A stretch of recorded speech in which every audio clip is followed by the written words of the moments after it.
If you just started learning about Wuthering Waves, or if you've been following for a while and just want some additional context for the improvements we should expect to release, the information in this video should be useful to you. This is a recap of the publicly available information that was mainly covered in the developer's message and the recent developer stream. But since I played on the content creator server, I can show you some examples of the information and plan changes in a bit more detail with some actual examples from the creator server.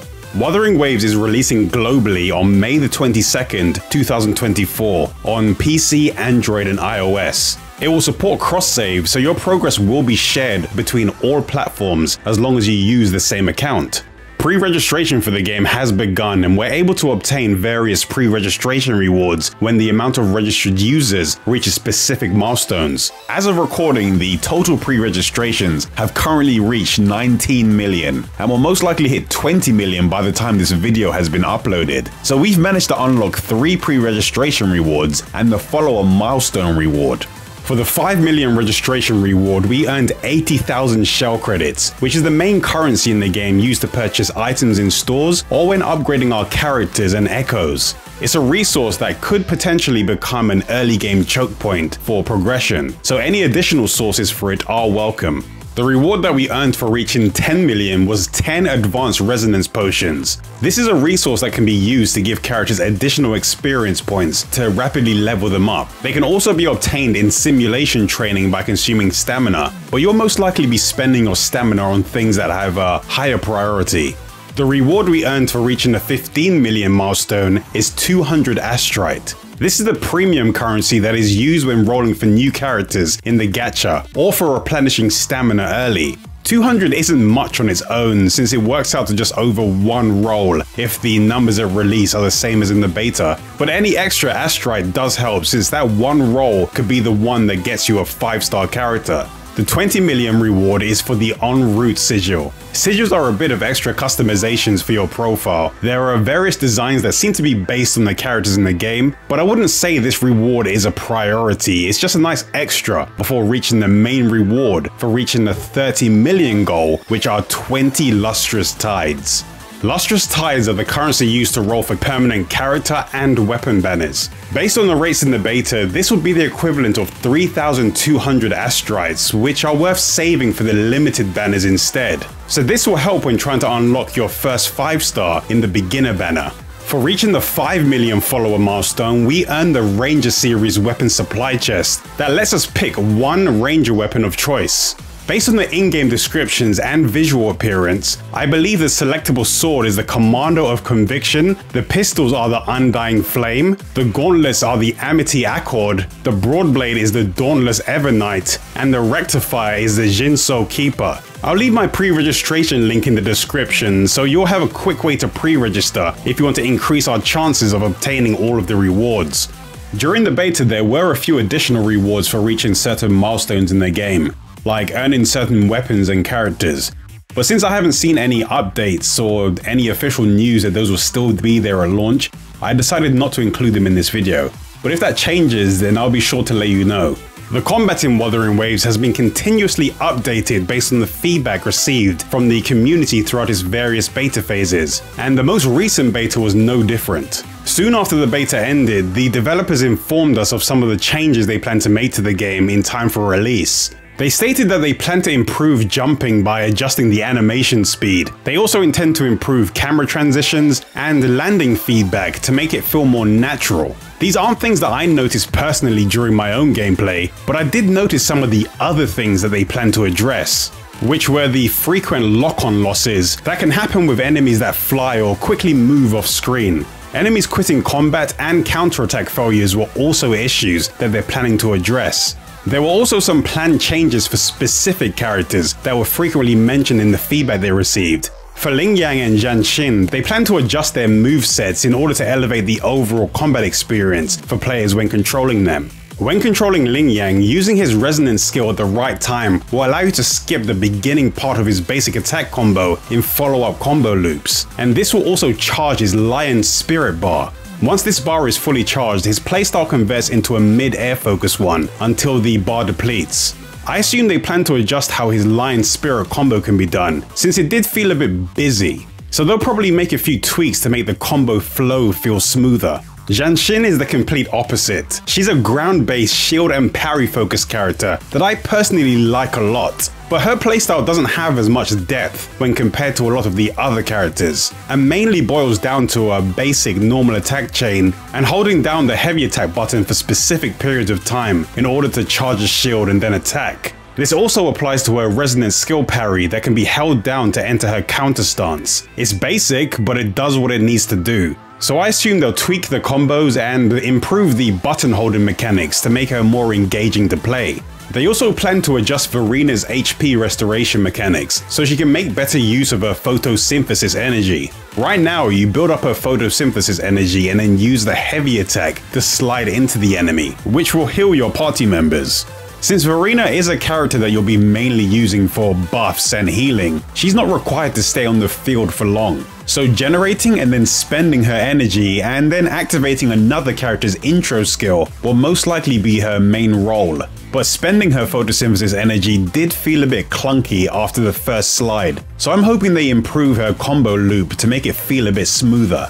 They also plan to improve Calcharo's kit, and one of the things they're planning to do is make his additional intro skill, Necessary Means, available by default.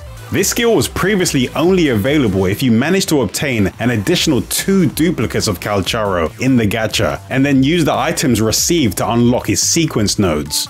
This new intro skill can only be used after his Resonance Liberation transformation has ended and he is switched out for another character. Once that character's Concerto energy has been charged, switching back to Calcharo will activate his additional intro skill. So it will only work if you're making use of the team-focused character switcher mechanics in the game. It was also mentioned that they plan to add new combat skill practicing dungeons. During the beta, it was possible to access character tutorials that took place in a dedicated dungeon. I'm not sure if the new dungeons are there to replace the current tutorials or if they're an additional set of dungeons that give you a chance to practice in other combat scenarios, but they are planning to help people understand how to use their characters more. They're also adding new content to the Depths of the Elusive Realm roguelike dungeon. This is a self-contained mode that has its own form of character progression. In this dungeon, you'll go through various randomized areas that provide you with a selection of randomized character enhancement rewards if you fulfill the objective of the area.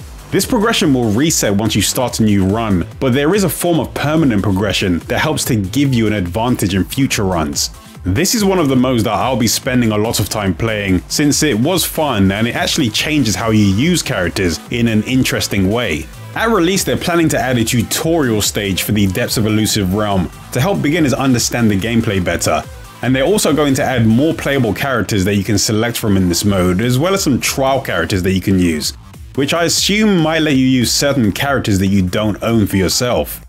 There will also be some new high difficulty events and special boss mechanics that will be added for some additional challenges. The next set of improvements that I want to go over are related to the ecosystem. The ecosystem was one aspect of the beta that received a lot of feedback from players, since many people thought it was too grindy and had far too many layers of RNG to deal with. So they're making some changes in order to improve the system. The first thing on the list of changes is to make it easier for players to obtain various echoes. Currently, there are a few ways to obtain echoes, like by trading specific game mode currencies, and you can also obtain them in tacit fields or as rewards for completing specific objectives. But the main way to obtain echoes is by fighting the enemies in the open world, since tacit discords and beast enemies have a chance to create an echo once they're defeated. But since overworld enemies respawn daily, there is a limit to the amount that you can hunt per day. But there were ways to farm more by making use of the co-op system in the game.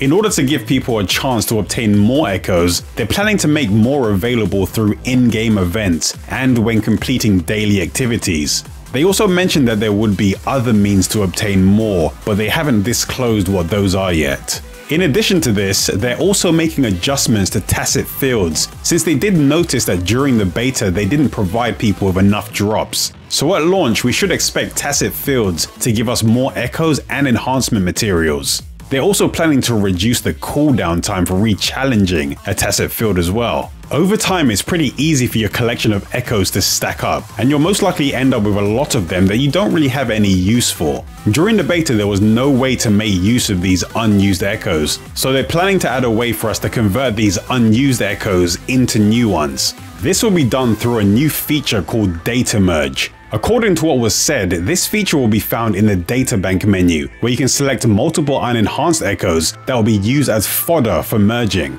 After merging the echoes, we'll obtain at least one random echo based on the level of our databank. And based on the footage, even if you merge multiple low-tier echoes, it may be possible for you to obtain multiple random echoes of the highest rarity if your databank's level is high enough.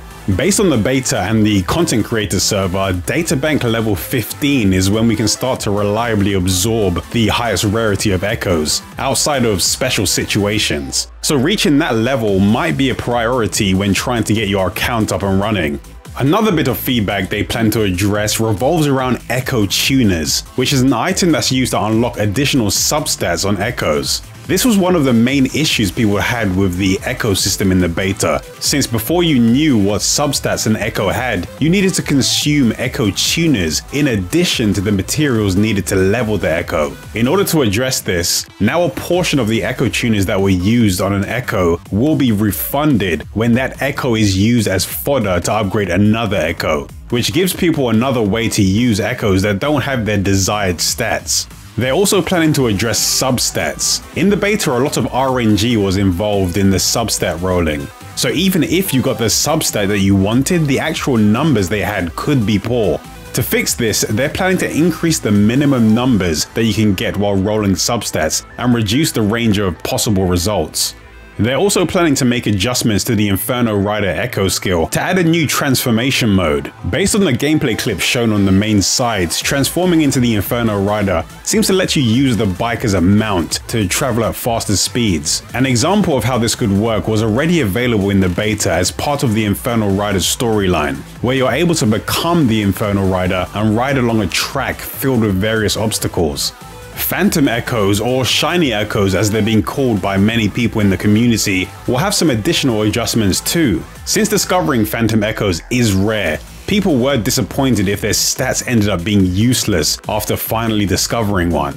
To fix this, they're now going to allow people to equip the appearance of the Phantom Echo on any echo of the same type. So you can have the stats of any of the good echoes that you find, but have the visual appearance of the Phantom Echo. They also mentioned that in the future they'll be developing more events and gameplay that is centered around the ecosystem, and they'll continue to make improvements based on any additional feedback we give them. The story and cutscene quality was another thing that the development team wanted to improve based on the feedback they received. During the recent developer showcase, they admitted that in the second beta, the story cutscene quality and the questline arrangement wasn't as polished as they should have been, and they acknowledged that these story quests are a very important part of many players' gaming experience. So they shared how they plan to improve the cinematics and the questline arrangement. The new storyline in the beta was pretty dialogue heavy and dense with information, which led to some of the cutscenes feeling like they dragged on for a bit too long. To address this, the development team are planning to adjust and rearrange the story quests so they have a smoother flow, and they've additionally changed the unlock requirements for some of the story quests. Their aim is to make the first few hours of the main story feel more engaging, so this is a step in the right direction. They also mentioned that during the story we may run into a few additional surprises that didn't happen during the beta. They're also planning to improve the overall quality of this story cutscenes and animations by improving the camera positioning, adjusting the lip syncing, and improving character expressions and movements during the cutscenes to make them more engaging. And they're also improving the cutscene skip function to make sure it works better. These changes seem to be mainly referring to the dialogue-focused, conversational cutscenes, since there were a few heavily animated cutscenes that were presented really well and were much more engaging to watch. But due to the sheer amount of dialogue in this game, it's unrealistic to expect that level of quality for every conversation. So I'm glad they're taking the steps to make some additional improvements. During the showcase, they also highlighted that they finished working on the companion story quest for Yinlin. Her new companion quest is called Solitary Crusade, and is said to be a dangerous journey of discoveries with Yinlin, a mysterious agent with ambiguous morals. Just like many of the other characters, I'm assuming she's undergone a lot of changes compared to her earlier iterations, and information about her new role within the game is still limited, even within her in-game profile. With the limited information we do have, she's said to be a skilled patroller at the Public Safety Bureau, but for certain reasons she was suspended as a patroller and needs to hunt down hidden evils in secret. So I can only assume that during the companion quests, we'll learn a little bit more about who Yinlin is, the reasons why her badge was taken away, and who she is actually hunting down. When it comes to the story, they mentioned that they'll keep polishing every detail of the cutscenes and animations to improve the overall quality, so they will help people enjoy the story even more. But along with those major changes, there are a few other optimizations and adjustments being planned. A few of the other upcoming changes revolved around improving the audio for the game. For battle and echo sound effects, they wanted to make them sound more satisfying and impactful. And for the story, they wanted to improve the audio during cutscenes and fix issues like audio desync. They also mentioned that addressing issues like game crashes, blank screens, frame drops, localization quality, and overall performance on all devices is something that's a priority for them. Controller support is said to be mostly completed, and customizable key settings are also being prepared. I'm personally looking forward to controller support since I tend to have an easier time playing action games when using a controller compared to a keyboard and mouse. Input-wise, the controller layout does look solid at first glance, but just like most games, I'll probably end up adjusting them so they feel more comfortable to use for the way I'm used to playing. It seems like the Wuthering Waves development team are listening very closely to feedback and are taking the necessary steps to improve the game before release. Not only that, it also seems like they're implementing a lot of quality of life features that people have wanted in other similar games, but they're doing it from day one in order to improve the initial experience and people's first impressions of the game. Like being able to loot items automatically rather than having to hold the button down or spam it to pick up items. Multiplayer mode will also be unlocked sooner, so people can play with their friends a lot earlier. And they're adding batch salvaging options so you can get rid of unwanted items in your backpack easier. So based on all of the changes I've mentioned in this video, there seems to be a lot to look forward to. This video did take a while to get done since I was busy preparing for a few large projects, but the next Wuthering Waves video will be out much sooner. So if you want to know when that video will be available, remember to subscribe and enable notifications for the channel. I'll be making some new videos very soon, but until then, here's another that you might find interesting.